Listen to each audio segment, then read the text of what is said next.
I'll introduce myself. My name's Matthew. I'm part of the facilitation team. Nicole, we often refer to her as our fearless leader. You saw her speaking for about 15 minutes at the beginning, taking you through the clicker exercise. What we're going to do in here is we're talking about the solutions related to new mobility.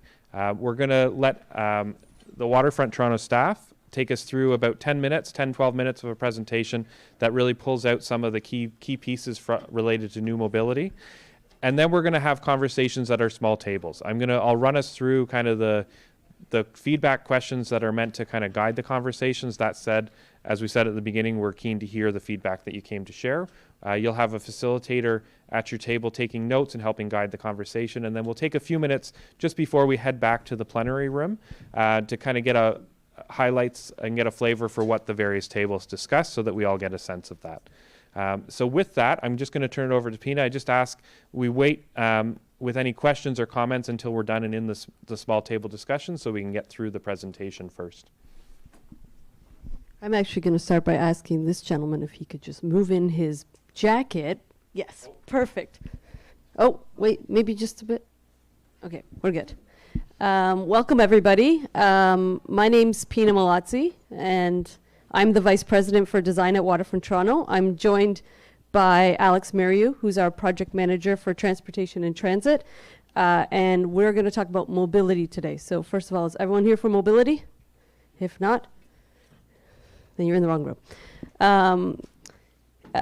Just a little bit of background. Waterfront Toronto, since its inception, has been committed to the delivery of transit and has undertook extensive planning in this area for many, many, many years, including leading the environmental assessment for the Eastern Waterfront Transit Line, which for those of you who's new to our consultations includes an LRT, which would come out of Union Station, go east along Queens Quay, and out into the Portlands area.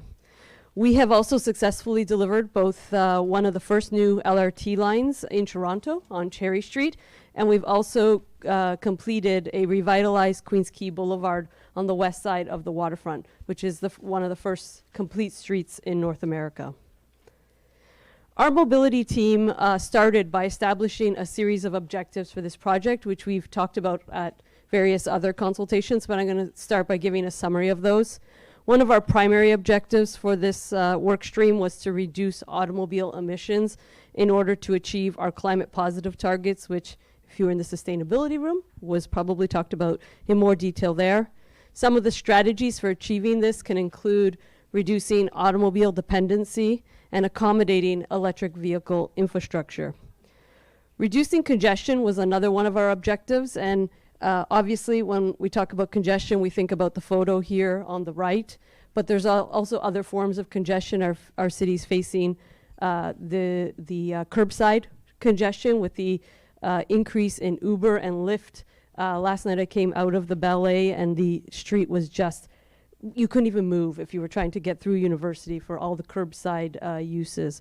There's also traffic on our bike trails. So when we built the Martin Goodman Trail, we saw a huge rise in the amount of cycling use on that trail, and now have something like 600 to 800 users in the AM, PM peak using that route. We could never have imagined that kind of volume.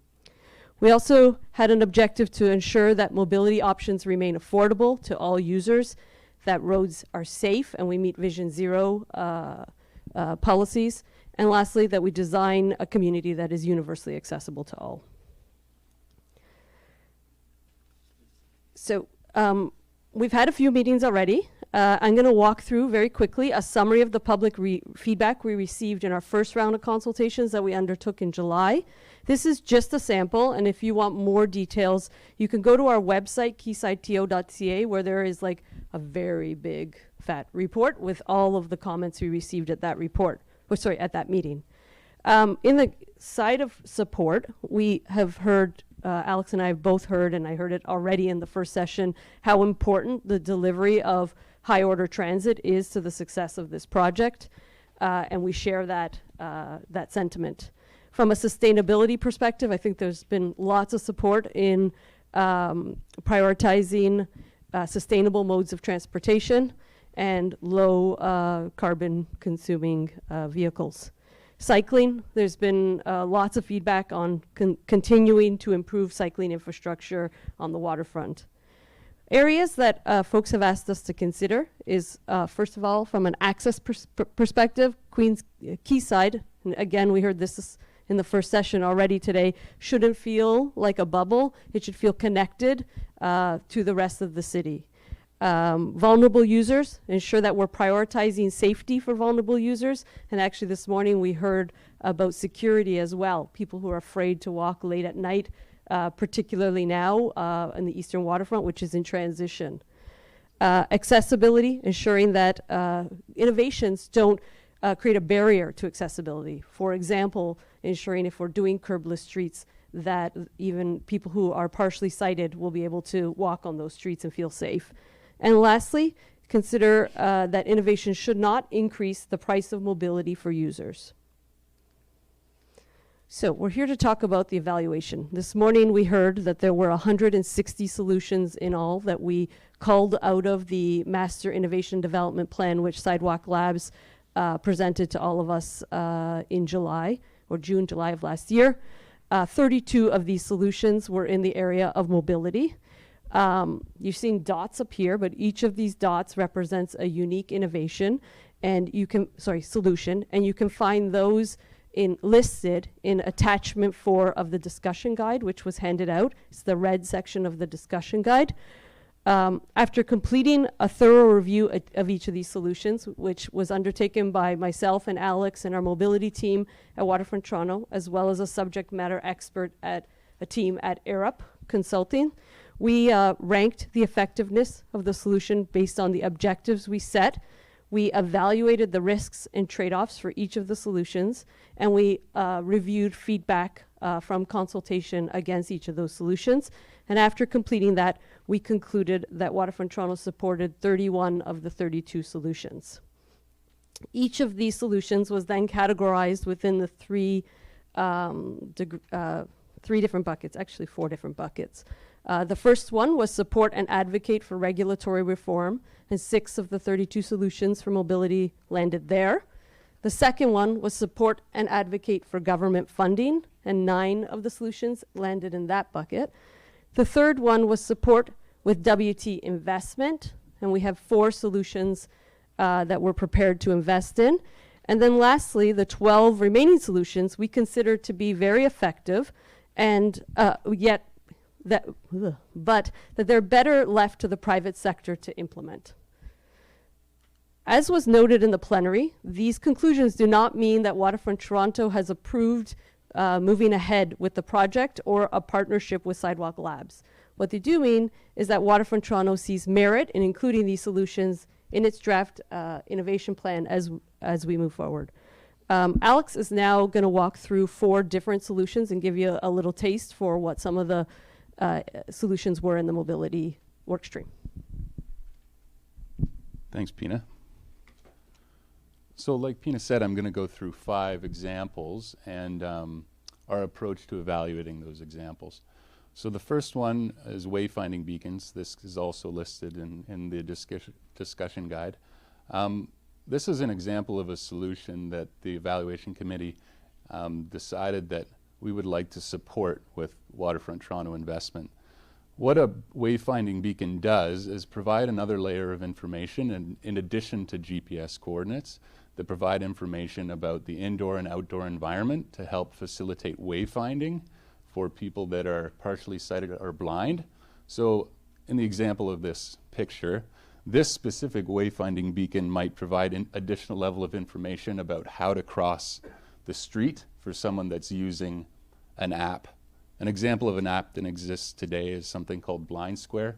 So Blind Square would take the information from the wayfinding beacon and provide its user with additional information about how to navigate the environment.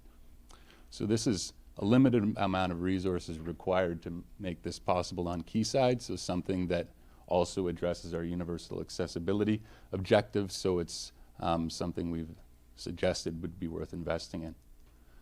So another example of something that one of the solutions that we'd consider support with investment is a cycling network that provides quality cycling access to the front door of all buildings as opposed to just specific corridors. So in the example here in the image, this is Quayside. The dark green line up above is the proposed cycle track in the city's cycling network along Lakeshore, and then the existing Martin Goodman Trail here. The addition would be all these hashed lines which provide additional cycling access to the front door of buildings. So it closes the gaps in the cycling network. Here's another example, or a new example of a type of solution that we would support through advocacy for regulatory change. And this is dynamic curbs, and it actually consists of 3 different solutions listed in those 32 solutions for mobility. The one is that the actual lay-by space on the street could transition between uses from a pickup and drop-off area, as you see in this image, to a non-pickup and drop-off area or area for pedestrians. So expanding the public realm in areas or in times of the day or times of the week or month where there's more demand for use of the sidewalk than for pickup and drop-off. So in this example, these might just move slightly further down, and then that would become public realm space. So another element of this is streamlining the communications for the use of that space. So right now, you know, on the street, if you need to figure out whether you need to park, you have to read the static sign, figure out if you need to park there, and then maybe you can't, and then you have to find somewhere else to park. So part of this would actually be digital signage that would tell you whether or not you can use that space and what you can use it for. And then the other part, the third part of this is the pricing part of this. So right now, pickup and drop-offs from Uber, for example, there's no pricing component of that, and there's a high demand to use that curb space. So the pricing component would price the use of the curb for what it's actually worth.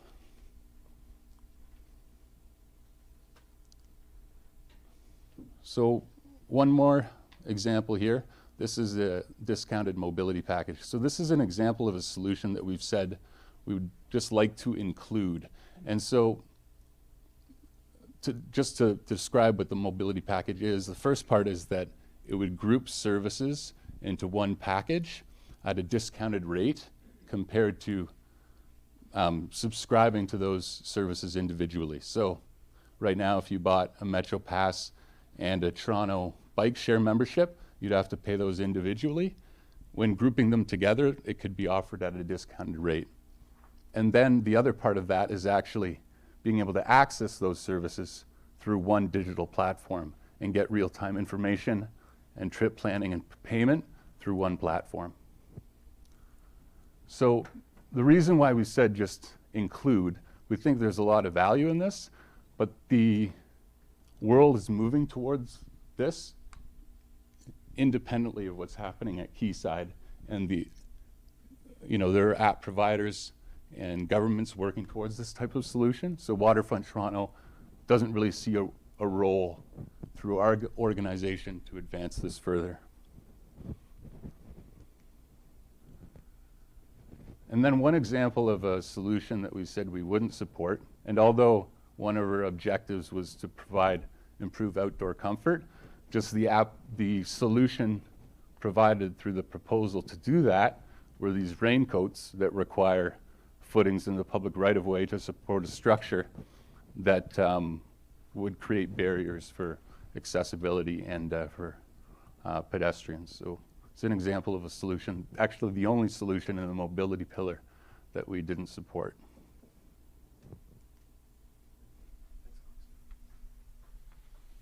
Thanks a lot. So what we're going to do now is we're going to move to our table conversations. Each table has a facilitator. If you are the facilitator, put your hand up for me. Great. So they're going to help facilitate the discussion. We've got some questions on the pink sheets, which we're going to be discussing at the tables, but you can also grab one of those pink sheets of paper and write your feedback down. Either leave it on the table or you can take it and leave it with us before you leave today.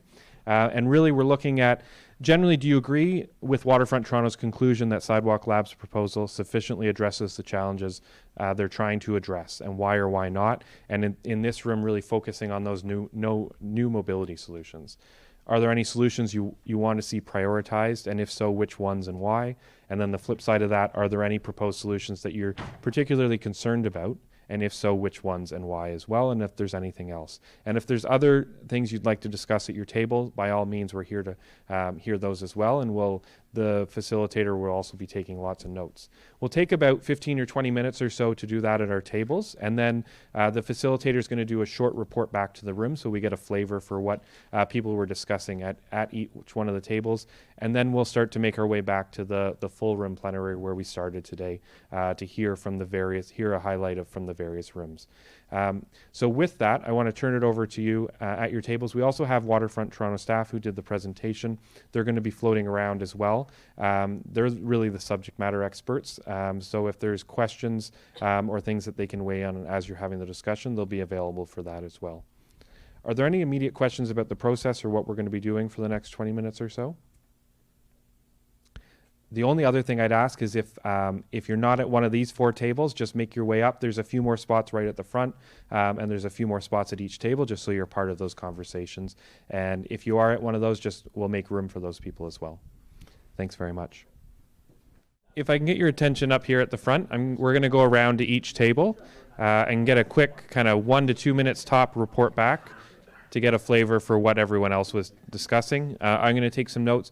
Following this, we're going to move back to the plenary room, and myself and all the other kind of lead facilitators from each room are going to do kind of a aggregated version of what we're doing at the tables right now, so we get to hear from all the various rooms, not just from the various tables. So I'm going to come to Claire first, and then I'll work my way around the room. Thank you very much. We had some great discussion, a lot of it around transit now, so making sure that if transit's going to be incorporated, that it's incorporated now and not retroactively. And then we had a discussion about access and time for transit. We're saying that efficiency would always win out over cost, so making sure that if it is going to be integrated, that it is efficient. There were some questions about transit and funding for it, so we didn't answer the question as to who's going to fund it, but there was discussion about how that funding piece would play out. And the idea of transit being making it down here, not just for the people, but also for tourism, that's a big role that plays in it. We also heard that the folks around this table were happy to hear that accessibility and universal design, such as wayfinding, has been incorporated so far, but wanting to know how much room there is for the next steps. So is there more opportunities for integration? So for example, there has been mention of heating under the ramps for bikes, but would there also be heating under the ramps for wheelchairs? So if you're making it accessible for everybody. And then we did have a discussion about safety with the trails. So all the different users that are using the trails and understanding and communicating the rules of the road. Anyone that's been down to Queen's Quay on a Saturday afternoon in the middle of summer, there's lots of chaos that ensues, and how that information about how the space at Quayside would be used so that everyone is safe. Thanks. So at my table, we had a very nice and very great discussion. So the main takeaways were predominantly about sort of the cyclist infrastructure. Wanted to see a bit more sort of distinction between the lanes for cyclists and pedestrians, because we've seen them around the city. It can be a bit confusing. Another one was like in support of the app designed, thinking that it could be very beneficial and revolutionary to the implementation of different mobility options and allowing people to use them a bit better, and ultimately sort of a higher emphasis on the reduction of cars that are sort of brought into the area. So very, very great discussion. Yeah. Hand it over.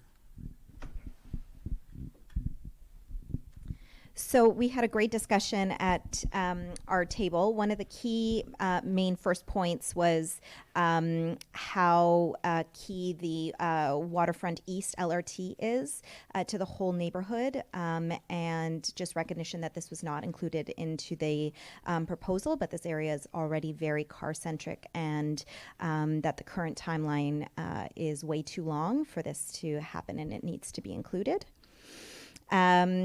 but support for the mobility pieces that are in the proposal, because small incremental changes would make a difference. That was the feeling at the table, especially around the bike network. There was also a comment about testing and piloting is fine, but needing to make sure that there is a link to surrounding communities, so it doesn't become a bubble. And Waterfront Toronto actually answered some great questions around there. And there was some concern around, or questions around, the dynamic curb pricing and Uber, and what some concerns around financial value of that, and whether this would be another charge on people. My table really liked the raincoat. And why can't they adopt it to make it work, and wanting to adopt the proposal to make it work. Ensuring that there is going to be enough space for pedestrians, etc. So things like the electric delivery carts are a great idea, but wanting to make sure that we do not add more congestion to the area. They think that the proposals sufficiently address the challenges besides the LRT, and had a comment about extending the path to this area, or at least having a path-esque situation included in the proposal. That would be not only good for the precinct, but good overall for the accessibility. And yes, the path, yes. And last point around issues with the innovations proposed and how the elderly would access those if they're all dependent on mobile phones. Oh, yeah. Thank you very much. So there was certainly a lot of similar commentary here at this table. One being, the overarching concern that balancing everyone's needs is important, and that's a challenge when, considering the current chaos sometimes. Here, when you have multiple modes trying to balance with each other. Certainly connecting to the rest of the city was considered important with the LRT, and more specifics on the transit plan would be important to ensure that the waterfront is not being isolated. In terms of concerns and pieces that were of specific interest, things like the Urban Consolidation Center and the two other urban delivery tunnels, for example, that were speaking to delivery of goods and ferrying goods and services around the site, was of interest. And specifically, there were questions about why wouldn't Waterfront Toronto have investment rather than simply waiting on private investment for those things to move forward. Certainly, there were also some concerns about the dynamic curbs. Mainly, would they work because of people, simply not following the flashing lights, for example. But overall, there was certainly a belief that this package is certainly net beneficial, and it's going to be, moving forward, important that solutions make sure that we incentivize the right behavior is going to be the key to the success of any of these innovations. Thank you. Thanks a lot. So that's great. We definitely some common themes that we heard in the first session, but also seems like there was even more of a focus in this session around transit, the LRT, connecting to the surrounding area as well. So it's interesting to hear kind of that diversity of opinion as well from this group too. So a couple things. We're going to move in just a second back to the plenary room. I'm going to do a very brief, similar to what the table facilitators did in the plenary room based on what I heard in this session as well as the first session. The table facilitators have also been taking lots of notes, and they're going to write those up. Those will get work into the summary too. So if you don't hear everything that was said at your table in that kind of report back, no fear, it's not lost. It will get captured, and that will be shared in draft with everyone that signs in. So if there is anything missed in that summary, the draft summary report, you can let us know at that point as well. Also, if you do have any feedback, you can additional feedback, you can write it down on the pink sheets and leave it with us today. There's also, you can share feedback online up until March 31st. This will likely be recapped again in that plenary room as well. With that, I just want to say thanks very much for taking the time to join us in the room today.